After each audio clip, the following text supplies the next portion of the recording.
जय हिंद साथियों जितने भी साथियों का एग्जाम कंप्लीट हो चुका है उनके एनालिसिस के आधार पर हमें ये जानकारी मिली है कि सबसे ज़्यादा क्वेश्चन कहाँ से पूछे गए हैं और किस टॉपिक से पूछे गए हैं। जो आज के इस क्लास में मैं आपको करवाने वाला हूँ हूबहू आपको देखने को क्वेश्चन मिलेगा। तो यहाँ पर जिन भी साथियों का एग्जाम आगामी दिनों में लगा हुआ है 28, 29, 30 जून को, तो आप लोग बहुत ही ध्यान से इस क्लास को देखिए, क्योंकि आज के सेशन में हम लोग उन टॉपिक को कवर करेंगे जहां से क्वेश्चन आपके एग्जाम में फंसने की 100% संभावना रखते हैं।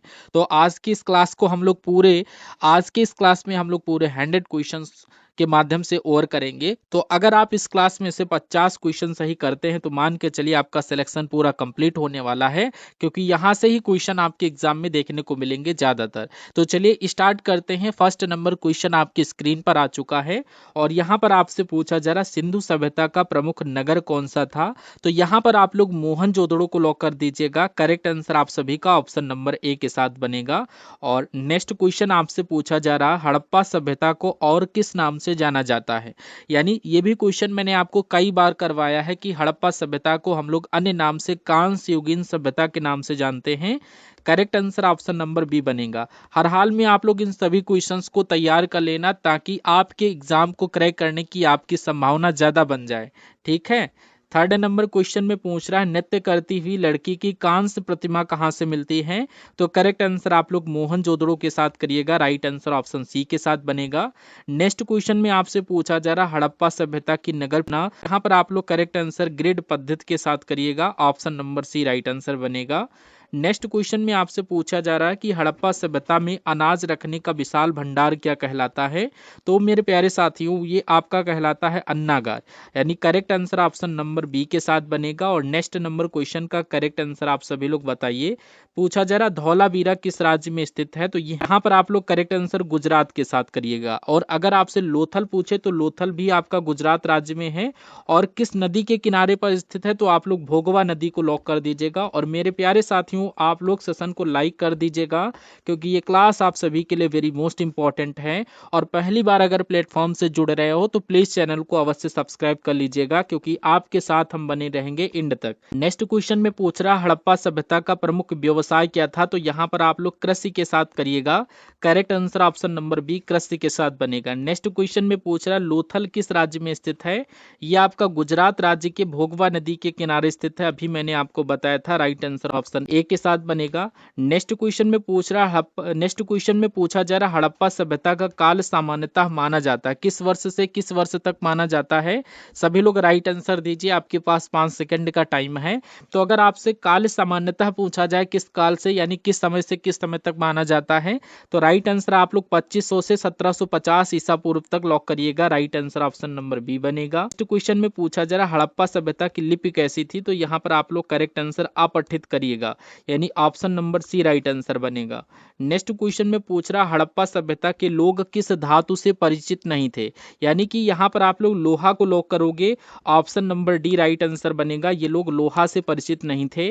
नेक्स्ट क्वेश्चन में पूछ रहा हड़प्पा सभ्यता का प्रमुख बंदरगाह कौन सा था। तो करेक्ट आंसर आप लोग लोथल ऑप्शन नंबर बी को लॉक कर दीजिएगा। सुपर फास्ट क्लास है तो आप लोग फटाफट राइट आंसर करते हुए चलिए। इस क्वेश्चन में पूछा जरा महान स्नानागार कहाँ मिला है। तो यहाँ पर 13 का करेक्ट आंसर मोहनजोदड़ो के साथ करिएगा। Right answer option number C के साथ बनेगा। और इसी क्रम में नेक्स्ट क्वेश्चन में पूछ रहा मोहनजोदड़ो का अर्थ क्या है। तो अभी मैंने आपको बताया ये मृतकों का टीला है। Correct answer option number A के साथ बनेगा। टोटल आपके 100 क्वेश्चन है। कल आप लोग एग्जाम में तहलका मचाइए। जितने भी स्टूडेंट का आगामी दिनों में एग्जाम लगा हुआ है तो आप लोग कंप्लीट सेशन को वॉच करिए। इस क्वेश्चन में पूछा जरा हड़प्पा सभ्यता की खोज सर्वप्रथम किसने की थी। तो करेक्ट आंसर दयाराम साहनी को लॉक कर दीजिएगा। Correct answer option number B के साथ बनेगा। नेक्स्ट आर्यों का सबसे प्राचीन ग्रंथ कौन सा है। तो यहाँ पर आप लोग ऋग्वेद ऑप्शन नंबर सी को लॉक कर दीजिएगा। राइट आंसर ऑप्शन सी बनेगा। क्वेश्चन में पूछ रहा है ऋग्वेद में किस नदी का सर्वाधिक उल्लेख मिलता है। तो यहाँ पर सरस्वती नदी दिया गया है। Right answer option number C को लॉक कर दीजिएगा। और नेक्स्ट क्वेश्चन में पूछ रहा वैदिक काल में गोमत किसे कहा जाता था। राइट आंसर बताइए। तो यहाँ पर अधिक गायों वाले व्यक्ति को गोमत बोला जाता था वैदिक काल में। करेक्ट आंसर ऑप्शन सी के साथ कर दीजिएगा। नेक्स्ट, ऋग्वैदिक काल में महत्वपूर्ण देवता कौन थे अगर आपसे पूछा जाए, यहाँ पर इंद्र को लॉक कर देना, राइट आंसर ऑप्शन सी बनेगा। नेक्स्ट, गायत्री मंत्र किस वेद में मिलता है अगर आपसे पूछा जाए गायत्री मंत्र के बारे में कहाँ मिलता है, तो करेक्ट आंसर आप लोग ऋग्वेद के साथ करिएगा। सेशन को प्लीज आप लोग लाइक कर दीजिएगा, चैनल पर न्यू विजिट कर रहे हैं सेशन को लाइक करके चैनल को प्लीज सब्सक्राइब कर देना। नेक्स्ट क्वेश्चन में पूछ रहा, सभा और समिति किस काल की प्रमुख संस्थाएं थी अगर आपसे पूछा जाए, तो यहाँ पर आप लोग वैदिक काल को कर दीजिएगा, correct answer option number C के साथ बनेगा। नेक्स्ट क्वेश्चन में पूछ रहा, वेदों की संख्या कितनी है, तो आप सभी को पता वेदों की संख्या 4 है, तो इसलिए ऑप्शन नंबर सी को राइट आंसर करिएगा। वेद कितने हैं, 4 है, वेदों के नाम आप लोग प्लीज कमेंट बॉक्स में दीजिए। इस क्वेश्चन में पूछा जा रहा, सामवेद मुख्यतः किससे संबंधित है, तो यहाँ पर आप लोग संगीत को लॉक कर दीजिएगा, ये संगीत से संबंधित है, option number B right answer बनेगा। नेक्स्ट, आर्यों का मुख्य व्यवसाय क्या था, तो यहाँ पर आप लोग कृषि एवं पशुपालन को लॉक कर दीजिएगा, ऑप्शन नंबर बी बिल्कुल सही आंसर बनेगा। नेक्स्ट क्वेश्चन में पूछ रहा, वैदिक सभ्यता किस प्रकार की सभ्यता थी, तो यहाँ पर आप लोग ग्रामीण सभ्यता को लॉक कर दीजिएगा, option number B right answer बनेगा। नेक्स्ट क्वेश्चन में पूछ रहा, वैदिक साहित्य की भाषा क्या थी अगर आपसे पूछा जाए, सभी लोग फटाफट राइट आंसर करिए, इसका करेक्ट आंसर क्या होगा, तो यहाँ पर आप लोग संस्कृत को लॉक कर दीजिएगा, ऑप्शन नंबर सी बिल्कुल सही आंसर बनेगा। नेक्स्ट, ऋग्वेद में टोटल ओवरऑल कितने मंडल हैं, तो यहाँ पर टोटल 10 मंडल के साथ राइट आंसर करिएगा। 29 नंबर क्वेश्चन आपकी स्क्रीन पर कह रहा, उत्तर वैदिक काल में राजधानी का विकास किस रूप में हुआ, तो यहाँ पर आप लोग बताइए उत्तर वैदिक काल में राजधानी का विकास किस रूप में हुआ था, तो करेक्ट आंसर महाजनपद के साथ करिएगा, और इनकी टोटल संख्या 16 थी, ऑप्शन नंबर डी बिल्कुल सही आंसर बनेगा। नेक्स्ट क्वेश्चन में पूछ रहा, आर्य शब्द का अर्थ क्या है, तो आर्य का अर्थ होता है श्रेष्ठ, ऑप्शन नंबर बी को लॉक कर दीजिएगा। नेक्स्ट क्वेश्चन में कह रहा, महाजनपदों की संख्या कितनी थी, तो अभी मैंने आपको बताया महाजनपद की संख्या 16 थी, करेक्ट आंसर ऑप्शन सी बनेगा। सभी लोग रिवीजन करते हुए चलिए, कह रहा 16 महाजनपदों का उल्लेख किस ग्रंथ में मिलता है, अंगुत्तर निकाय के साथ करेक्ट आंसर करिएगा, option number B right answer बनेगा। नेक्स्ट क्वेश्चन में पूछ रहा, महाजनपद काल का समय लगभग माना जाता है, तो करेक्ट आंसर आप लोग क्या राइट आंसर करोगे, 600 से 300 ईसा पूर्व, ऑप्शन नंबर बी को लॉक कर देना। नेक्स्ट, मगध की प्रथम राजधानी कौन सी थी अगर आपसे पूछा जाए, तो राजगृह यानी Rajgir, option number C correct answer बनेगा। नेक्स्ट क्वेश्चन में कह रहा, मगध का सबसे शक्तिशाली शासक कौन माना जाता है, तो यहाँ पर महापद्मानंद को लॉक कर दीजिएगा, option number C right answer है। और नेक्स्ट क्वेश्चन का करेक्ट आंसर बताइए, यहाँ पर पूछा जा रहा, बिंबिसार किस वंश का शासक था अगर आपसे पूछा जाए, तो आप लोग राइट आंसर हर्यक वंश के साथ करिएगा, option number B right answer बनेगा। और नेक्स्ट क्वेश्चन आप लोग देखिए, अजात शत्रु किसका पुत्र था अगर आपसे पूछा जाए, तो यहाँ पर आप लोग बताइए करेक्ट आंसर क्या होगा। अजात शत्रु की बात चल रही है, तो ये आप लोग बिंबिसार को लॉक करिएगा, option number B right answer है। नेक्स्ट, वैशाली किस महाजनपद की राजधानी थी अगर आपसे पूछा जाए, तो वैशाली की बात चल रही है, ये किस महाजनपद की राजधानी थी, करेक्ट आंसर आप लोग वजी के साथ करिएगा, ऑप्शन नंबर ए डिक्टो सही आंसर है। और नेक्स्ट क्वेश्चन देखिए, 39 नंबर क्वेश्चन आपकी स्क्रीन पर, बुद्ध के समय उत्तर भारत में सबसे शक्तिशाली महाजनपद कौन सा था, तो यहाँ पर आप लोग मगध महाजनपद के साथ करिएगा, राइट आंसर ऑप्शन सी के साथ बनेगा। अवंती की राजधानी कौन सी थी अगर आपसे पूछा जाए, तो करेक्ट आंसर आप लोग उज्जैन के साथ करिएगा, option number A right answer बनेगा। नेक्स्ट क्वेश्चन में कह रहा, अंग महाजनपद की राजधानी क्या थी अगर आपसे पूछे प्यारे साथियों, तो आप लोग क्या बताओगे, तो यहाँ पर आप लोग फटाफट चंपा को लॉक करिएगा, ऑप्शन नंबर ए बिल्कुल सही आंसर बनेगा। और नेक्स्ट क्वेश्चंस को देखिए, पूछा जा रहा है नंद वंश का संस्थापक कौन था अगर आपसे पूछे, तो यहाँ पर महापद्मानंद को लॉक कर देना, option number B right answer बनेगा। और नेक्स्ट क्वेश्चन में पूछ रहा, सिकंदर ने भारत पर आक्रमण कब किया था, सन पूछा जा रहा है, तो करेक्ट आंसर 326 ईसा पूर्व के साथ कर दीजिएगा, option number A right answer है। नेक्स्ट, महाजनपद काल के बाद भारत में किस साम्राज्य का उदय हुआ अगर आपसे पूछा जाए, तो यहाँ पर मौर्य साम्राज्य को लॉक कर दीजिएगा, करेक्ट आंसर ऑप्शन नंबर सी बनेगा। नेक्स्ट क्वेश्चन में पूछ रहा है जैन धर्म के 24वें तीर्थकर कौन थे, तो यहाँ पर महावीर स्वामी को लॉक कर दीजिएगा। अंतिम तीर्थकर और तीर्थकर की बात किया जाए तो आप लोग महावीर स्वामी को ही लॉक कर दीजिएगा। नेक्स्ट, महावीर स्वामी का जन्म कहाँ हुआ था, तो करेक्ट आंसर आप लोग वैशाली के कुंडग्राम को लॉक कर देना, option number B right answer है। नेक्स्ट क्वेश्चन में पूछ रहा महावीर स्वामी का जन्म कब हुआ था, तो आप लोग करेक्ट आंसर 599 ईसा पूर्व के साथ करिएगा, option number A right answer बनेगा। अगर इनके पिता का नाम आपसे पूछा जाए तो आप लोग सिद्धार्थ को लॉक कर दीजिएगा, महावीर स्वामी के पिता का नाम सिद्धार्थ था। नेक्स्ट, महावीर स्वामी ने कितने आयु में गृह त्याग किया था, तो यहाँ पर वर्ष पूछा जा रहा है तो आप लोग 30 वर्ष को लॉक कर दीजिएगा। 30 ईयर की उम्र में इन्होंने ग्रह त्याग कर दिया था, राइट आंसर ऑप्शन बी बनेगा। नेक्स्ट, महावीर स्वामी को कैवल्य ज्ञान की प्राप्ति कहाँ हुई थी? फटाफट राइट आंसर बताइए, 50 का करेक्ट आंसर क्या होगा? करेक्ट आंसर आप लोग जिरंभिक ग्राम के साथ करिएगा, option number C right answer है। और नेक्स्ट क्वेश्चन में पूछ रहा महावीर स्वामी का निर्माण कहाँ हुआ? तो करेक्ट आंसर आप लोग पावापुरी को करिएगा, option number B right answer है। और नेक्स्ट क्वेश्चन में आपसे पूछ रहा जैन धर्म के प्रथम तीर्थकर कौन थे? अगर आपसे पूछा जाए तो ऋषभ देव को लॉक कर दीजिएगा, करेक्ट आंसर ऑप्शन नंबर सी बनेगा। और नेक्स्ट क्वेश्चन आपकी स्क्रीन पर स्विच कर दिया हूं, पूछा जा रहा जैन धर्म के 23वें तीर्थकर कौन थे? अभी मैंने आपको बताया, करेक्ट आंसर आप लोग पार्श्वनाथ को लॉक कर दीजिएगा, option number B right answer दिया गया है। नेक्स्ट क्वेश्चन में पूछ रहा है साथियों जैन धर्म के त्रिरत्न कौन कौन से हैं? तो करेक्ट आंसर आप लोग सम्यक दर्शन, सम्यक ज्ञान, सम्यक चरित्र के साथ करना, right answer option B. Next देखिए जैन धर्म में कितने तीर्थकर माने जाते हैं? तो टोटल आप लोग 24 तीर्थकर लॉक कर दीजिएगा, option number C right answer दिया गया है। नेक्स्ट, जैन धर्म के दो प्रमुख संप्रदाय कौन से हैं? अगर आपसे पूछा जाए, ये भी इंपॉर्टेंट क्वेश्चन है। करेक्ट आंसर आप लोग दिगंबर श्वेतंबर के साथ करिएगा, option number C right answer है। नेक्स्ट, बौद्ध धर्म के संस्थापक कौन थे? अगर आपसे पूछा जाए तो करेक्ट आंसर गौतम बुद्ध को करिएगा, option number B right answer कर दीजिएगा, जिनको ज्ञान की प्राप्ति पीपल पेड़ के नीचे बोध गया बिहार में हुई थी, ठीक है। नेक्स्ट क्वेश्चन, गौतम बुद्ध का जन्म कहाँ हुआ था? अगर आपसे पूछा जाए तो ये लुम्बिनी नेपाल याद कर लेना, करेक्ट आंसर ऑप्शन बी बनेगा। नेक्स्ट क्वेश्चन देखिए गौतम बुद्ध का जन्म कब हुआ था? तो करेक्ट आंसर 563 ईसा पूर्व के साथ करिए, option number be perfect answer है। नेक्स्ट, गौतम बुद्ध के पिता का नाम क्या था? अगर आपसे पूछा जाए तो करेक्ट आंसर शुद्धोधन करिएगा, और ऑप्शन नंबर बी आपकी क्वेश्चन का करेक्ट आंसर है। नेक्स्ट में पूछ रहा गौतम बुद्ध के बचपन का नाम क्या था? तो बचपन का नाम आप लोग सिद्धार्थ करिएगा, और पुत्र का नाम राहुल था। और नेक्स्ट क्वेश्चन में आप लोग देखिए करेक्ट आंसर बता, क्वेश्चन में आपसे पूछ रहा बुद्ध ने कितनी आयु में गृह त्याग किया? वर्ष पूछा जा रहा है, तो यहाँ पर आप लोग 29 वर्ष को लॉक कर दीजिएगा, ऑप्शन नंबर बी बिल्कुल करेक्ट आंसर बनेगा। और नेक्स्ट क्वेश्चन में पूछ रहा है बुद्ध को ज्ञान किस वृक्ष के नीचे प्राप्त हुआ था? तो अभी मैंने आपको बताया पीपल यानी बोधि वृक्ष, option number A right answer है। नेक्स्ट, बुद्ध का प्रथम उपदेश कहाँ हुआ था? तो करेक्ट आंसर आप लोग सारनाथ के साथ करिएगा, option number B right answer है। नेक्स्ट क्वेश्चन का करेक्ट आंसर बताइए, गौतम बुद्ध के प्रथम उपदेश को क्या कहा जाता है? फटाफट बताइए, 65 का करेक्ट आंसर क्या होगा?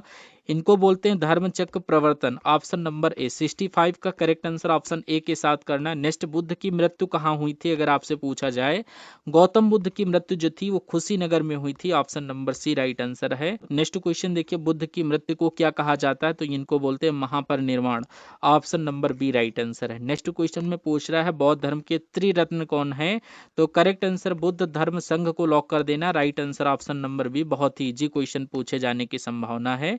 नेक्स्ट क्वेश्चन में पूछ रहा है बौद्ध धर्म का पवित्र ग्रंथ कौन सा है? तो यहाँ पर त्रिपिटक को लॉक कर देना, option number C right answer है। नेक्स्ट, बौद्ध धर्म किस भाषा में प्रचारित हुआ? तो करेक्ट आंसर पाली भाषा को लॉक कर दीजिएगा, ऑप्शन बी राइट आंसर है। नेक्स्ट, बुद्ध द्वारा प्रतिपादित मार्ग क्या कहलाता है? इसको बोलते हैं अष्टांगिक मार्ग, option number A right answer है। नेक्स्ट क्वेश्चन का करेक्ट आंसर बताइए, तृतीय बौद्ध संगीत किसके शासन काल में हुई थी? बताइए। तो यहाँ पर आप लोग क्या राइट आंसर करोगे? अशोक के साथ, option number B right answer बनेगा। नेक्स्ट क्वेश्चन देखिए, चतुर्थ बौद्ध संगीत किसके शासन काल में हुई थी? चतुर्थ बौद्ध संगीत की बात की जाए तो यहाँ पर आप लोग कनिष्क को लॉक कर दीजिएगा, ये कनिष्क के शासन काल में हुई थी, ऑप्शन सी करेक्ट आंसर है। नेक्स्ट, मगध में हर्यक वंश का संस्थापक कौन था? तो यहाँ पर आप लोग क्या राइट आंसर करोगे? Bimbisara, option number a perfect answer है। और नेक्स्ट क्वेश्चन में पूछ रहा है पाटलिपुत्र नगर की स्थापना किसने की? करेक्ट आंसर उदयन के साथ करिएगा, ऑप्शन नंबर सी बिल्कुल सही आंसर बनेगा। और नेक्स्ट क्वेश्चन देखिए, शिशुनाग वंश का संस्थापक कौन था? शिशुनाग वंश के संस्थापक की बात की जाए मेरे प्यारे साथियों, तो यहाँ पर करेक्ट आंसर आप लोग शिशुनाग को ही करिएगा, यानी ऑप्शन नंबर बी बिल्कुल करेक्ट आंसर बनेगा। ध्यान रखिए। नेक्स्ट क्वेश्चंस देखिए, नंदवंश का संस्थापक कौन था? तो यहाँ पर महापद्मानंद को लॉक कर दीजिएगा, option number B right answer है। और नेक्स्ट क्वेश्चन का करेक्ट आंसर बताइए, नंदवंश का अंतिम शासक कौन था? तो नंदवंश के अंतिम शासक की बात किया जाए तो यहाँ पर घनानंद को लॉक कर दीजिएगा, दीजिएगा, ऑप्शन सी परफेक्ट आंसर है। नेक्स्ट नंबर क्वेश्चन देखिए, सिकंदर के आक्रमण के समय मगध का शासक कौन था? जब सिकंदर ने भारत पर आक्रमण किया था तो मगध का शासक बताइए कौन था? तो यहाँ पर मेरे प्यारे साथियों घनानंद को लॉक कर दीजिएगा, करेक्ट आंसर ऑप्शन सी बनेगा। नेक्स्ट नंबर क्वेश्चन का करेक्ट आंसर बताइए, प्रथम बौद्ध संगीत किसके शासन काल में हुई थी? राइट आंसर फटाफट बताइए, करेक्ट आंसर आप लोग अजात शत्रु के साथ करिएगा, ऑप्शन बी परफेक्ट आंसर है। नेक्स्ट नंबर क्वेश्चन देखिए, मगध की राजधानी राजगृह से पाटलिपुत्र किसने स्थानांतरित की थी? फटाफट बताइए, यहाँ पर पाटलिपुत्र में उदयन ने किया था, करेक्ट आंसर ऑप्शन सी को लॉक कर दीजिएगा। नेक्स्ट क्वेश्चन देखिए, पूछ रहा है यूनानी लेखक जिसने भारत का वर्णन किया था उनका नाम क्या था? तो यहाँ पर कौन वो लेखक था जो यहाँ पर भारत का वर्णन किया था? करेक्ट आंसर आप लोग मेगास्थनीज को लॉक कर दीजिएगा, ऑप्शन सी परफेक्ट आंसर है। नेक्स्ट, मगध साम्राज्य के बाद किस साम्राज्य का उदय हुआ अगर आपसे पूछा जाए? तो यहाँ पर मौर्य साम्राज्य को लॉक कर दीजिएगा, मगध साम्राज्य के बाद अगला जो साम्राज्य था मौर्य साम्राज्य था। नेक्स्ट, नंदवंश की स्थापना कब हुई थी अगर आपसे पूछा जाए? तो यहाँ पर आप लोग 345 ईसा पूर्व को लॉक करिएगा, option number be perfect answer है। नेक्स्ट, नंदवंश किस लिए प्रसिद्ध था? तो यहाँ पर आप लोग विशाल सेना के लिए करिएगा, option number A right answer है। और नेक्स्ट क्वेश्चन आपकी स्क्रीन पर स्विच कर रहा हूं, कह रहा नंदवंश के समय भारत में किस विदेशी आक्रमणकारी का आगमन हुआ? बताइए इसका करेक्ट आंसर क्या होगा? बहुत अच्छे, यहाँ पर सभी लोग सिकंदर को लॉक कर रहे हैं, ऑप्शन बी राइट आंसर है। नेक्स्ट क्वेश्चन देखिए, मौर्य साम्राज्य का संस्थापक कौन था? फटाफट बताइए मौर्य साम्राज्य का संस्थापक कौन था? तो यहाँ पर चंद्रगुप्त मौर्य को राइट आंसर करना, ऑप्शन सी राइट आंसर है। नेक्स्ट, चंद्रगुप्त मौर्य ने किसकी सहायता से मौर्य साम्राज्य की स्थापना की? फटाफट बताइए किसने यहाँ पर मौर्य साम्राज्य की स्थापना की थी? करेक्ट आंसर चाणक्य व कौटिल्य को लॉक कर दीजिएगा, ऑप्शन सी करेक्ट आंसर है। नेक्स्ट, अर्थशास्त्र ग्रंथ के लेखक कौन थे अगर आपसे पूछा जाए? तो चाणक्य व कौटिल्य को लॉक कर दीजिएगा, ऑप्शन सी करेक्ट आंसर है। नेक्स्ट क्वेश्चन का करेक्ट आंसर बताइए, चंद्रगुप्त मौर्य के दरबार में आया यूनानी राजदूत कौन था? तो 90 का करेक्ट आंसर आप लोग मेगास्थनीज को लॉक कर दीजिएगा, ऑप्शन सी करेक्ट आंसर है। नेक्स्ट क्वेश्चन देखिए, मेगास्थनीज ने कौन सी पुस्तक लिखी है? तो यहाँ पर इंडिका को लॉक कर दीजिएगा, इंडिका नामक पुस्तक मेगास्थनीज के द्वारा लिखी गई है। नेक्स्ट, अशोक किसका पुत्र था अगर आपसे पूछा जाए? ऑप्शन में चंद्रगुप्त मौर्य, बिंबिसार, चाणक्य, दशरथ दिया गया है। करेक्ट आंसर आप लोग फटाफट बताइए ये किसके पुत्र थे? तो आप सभी को पता होगा अशोक किसके पुत्र थे, राइट आंसर आप लोग बिंदुसार को लॉक कर दीजिएगा, बिंदुसार का पुत्र अशोक थे। नेक्स्ट क्वेश्चन का करेक्ट आंसर आप लोग बताइए, अशोक ने कलिंग युद्ध कब लड़ा? करेक्ट आंसर आप लोग 261 ईसा पूर्व के साथ करिएगा, और कलिंग के युद्ध के बाद अशोक का हृदय परिवर्तन हुआ, उसके बाद इन्होंने बौद्ध धर्म को अपना लिया था, करेक्ट आंसर ऑप्शन सी करिएगा। नेक्स्ट, कलिंग युद्ध के बाद अशोक ने कौन सा धर्म अपनाया था? तो अभी मैंने बौद्ध धर्म को बताया, option number B right answer करिएगा। नेक्स्ट क्वेश्चन आप लोग देखिए क्या पूछा जा रहा है, अशोक के शिलालेखों को पढ़ने में किस विद्वान ने सफलता प्राप्त की थी, उनका नाम बताइए। करेक्ट आंसर आप लोग जेम्स प्रिंसेप को लॉक करिएगा, ऑप्शन सी परफेक्ट आंसर है। और नेक्स्ट क्वेश्चन में पूछ रहा मौर्य साम्राज्य का अंतिम शासक कौन था? तो यहाँ पर आप लोग राइट आंसर बृहदत्त को करिएगा, option number C right answer बनेगा।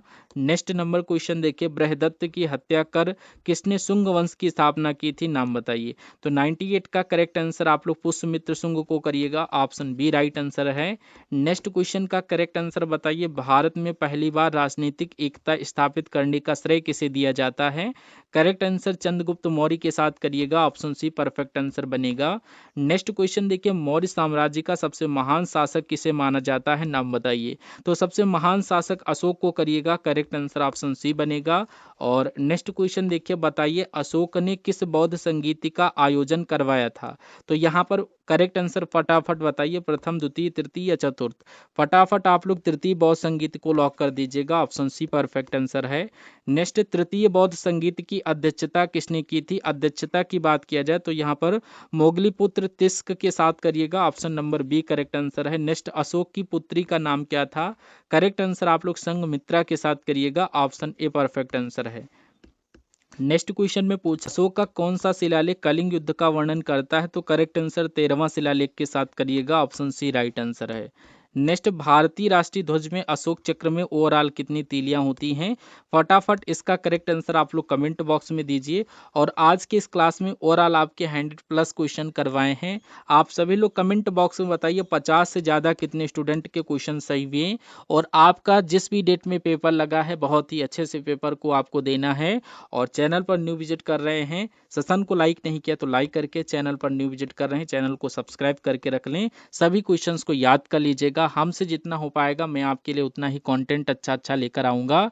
आपको जितना मेहनत करना है आप लोग सब झोंक दो, क्योंकि आपको एक सीट सुनिश्चित करना है सिलेक्शन की, तो आपको मेहनत करना पड़ेगा। कंपटीशन बहुत ज़्यादा बढ़ चुका है, क्योंकि इसमें आपको एक सीट रिजर्व करनी है, तो बिना मेहनत के ये संभव नहीं है मेरे प्यारे साथियों। तो इसीलिए आप लोग एक सीट आप लोग अपनी सुनिश्चित करिए, तो दूसरे से सीट को छीनने की कोशिश करिए। तो हम सभी लोग मिलते हैं नेक्स्ट आने वाले सेशन में। तब तक के लिए ध्यान रखिए, पढ़ाई करते रहिए और अपने आगामी शिफ्ट के लिए तैयार हो जाइए। हम सभी लोग मिलते हैं नेक्स्ट आने वाले सेशन में। तब तक के लिए जय Hind. Thank you for watching this session.